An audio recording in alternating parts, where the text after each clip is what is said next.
So you see this coin here. All I'm simply going to do is just place it into my hand, just like that, alright? And then once I open them, the coins disappeared, as you see here. However, when I take my hand back and just very simply put a little force, the coin reappears. Here we have 4 quarters. Along with those 4 quarters, we have 4 cards. Each one of these cards are completely normal. There's nothing wrong with them, as seen here. Now, the 4 quarters are best friends, and best friends usually want to hang out together, right? So, if we just simply take these cards and cover them, they will try and get to each other. Now, I don't know how exactly that works. Maybe it's like underground tunnels, maybe they finally found like the clue to teleportation, who knows. But, what I do know is that while there's a coin there and a coin there, they're always going to try and get to each other.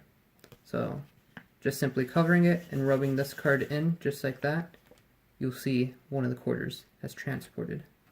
Just like that. Let's put this card off to the side here. Now, moving on to over here, you can see that that quarter is still there, obviously, but he wants to get to his friends. This is too long of a journey for him to go through, though, so he's going to use the cards to just simply transport him. So, with the simple rub in, just like that, that coin goes over there. And then we have the king, which I'll just put here since it's in the camera's position. Now, obviously, these quarters all are just like, you know, oh crap, battery low, are just all chilling, but they need their last friend.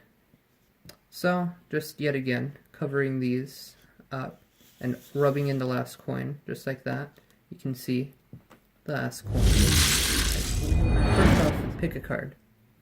Let's say you picked this one. 4 of diamonds. It's okay if I see it. Just place it here, here, so on.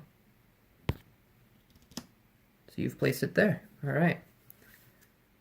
What we're just simply going to do here is shuffle it pretty well into the deck. Tell me when to stop at any point. Here? Alright.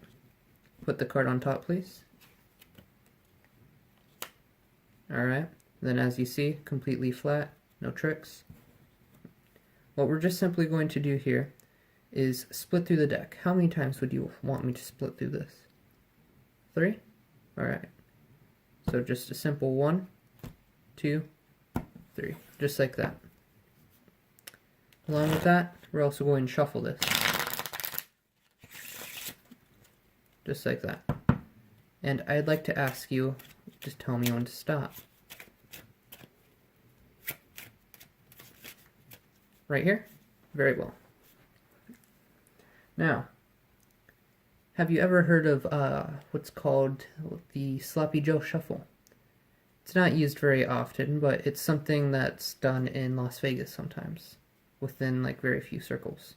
What you basically do is you take a random amount of cards, and you just flip it over, just like this, over and over, until you get to your last card here. Once it's there, you just simply place it on top, just like that. Now, I'm sure some of you are wondering, you know, like, what does that do? Well, it makes it so some cards are going to both be facing up.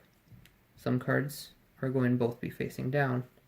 But most importantly, very few cards in the deck are going to both be facing each other, such as this. So, just to randomize it even more, make it so some are both facing up, down, in the middle, in more random places, we're going to take this and split it in half. Now that it's split in half, all we have to do is just a simple snap. Now, just to confirm something with you, audience member, that's not your card, right? It's not. Okay. Well, we're still going to place that card down right here. And then with our very simple snap, we're not only going to make this card go back to being your card from the beginning, but we're going to make all of these go back to being unshuffled. Just like that.